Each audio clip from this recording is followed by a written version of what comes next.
Good morning, YouTube. Good morning, friends. Good morning, world, planet Earth. All the children of Israel and all the folks scattered in the diaspora. The children of the Most High. I come to you bringing the greetings. Shalom, which means peace in Hebrew. Just a subject that's been on my mind past couple days. Dealing with general respect and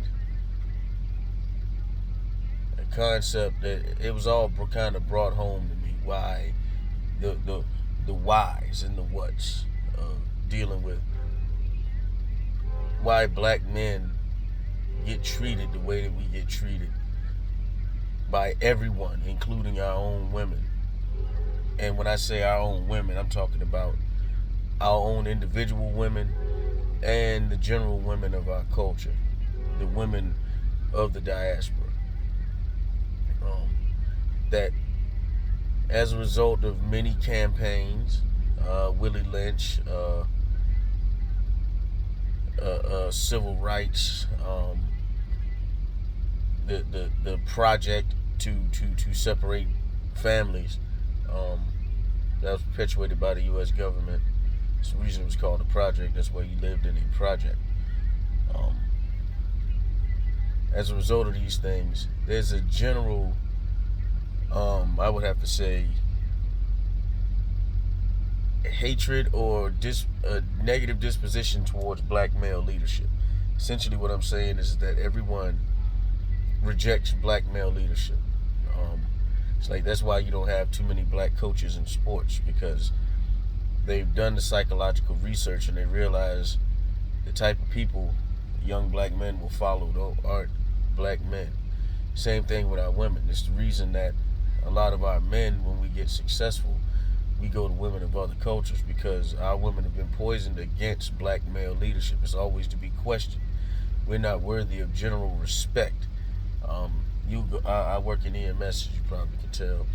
I go in a hospital to deal with a nurse, not even a nurse, a secretary, the young lady that makes the beds, environmental services. She cleans the floors and stuff. An important job, but we get spoken to disrespectfully by these people. I'm a people watcher. I observe. I go in a dialysis clinic and to a couple of white boys come in. Hey, Tim. Hey, John. Hey, I good to see you. Hey. I walk in. Hey, what you want? This negative attitude, the negative general disposition that our women have towards us, that they're too big for correction. And then when you do correct them, as well, look at you. Well, my question is, if we can't correct you, then who can? Like, why is there such a negative feeling towards black male leadership, black male authority? And like I said, in and outside of the families,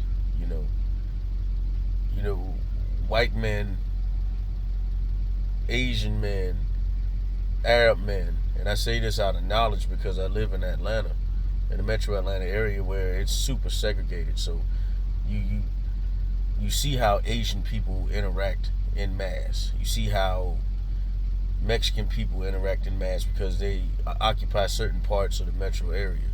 And you look and you see our people, who scattered all over the place, and see how our women deal with us versus how their women deal with them. You've never heard of a strong, independent white woman, strong, independent Asian woman, strong, independent African woman, strong, independent any other cultural woman except for American black woman, because they're trying to push that I don't need a man narrative on them, so that they emasculate us, effeminize us, and masculinate, whatever word I'm looking for, make them more masculine and us more feminine, to reverse the roles. We're the only matriarchal society in the world, the only gynocracy in the world, and we in last place in everything, every statistical category that counts. The only thing we're good at is sports, and we don't own none of the teams. It's because we run off of our emotions. Everything is based on how we feel. Go sit down and have a conversation with one of these folks, and the first 3 words gonna come out of their mouth is "I feel like." That's it. I don't know where this came from, and then they're gonna say toxic about 100 times. There's no vocabulary, just the same old common words that are being repeated in these spaces. You know, it's a shame.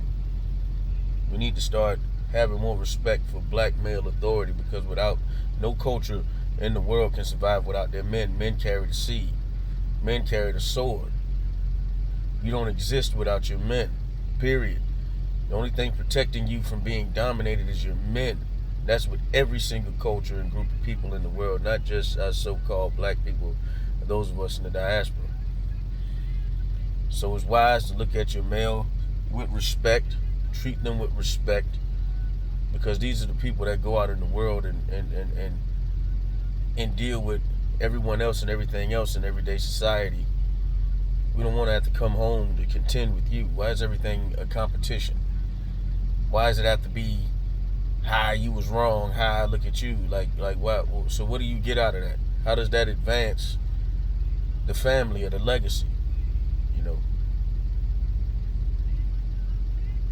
that's all I have for right now.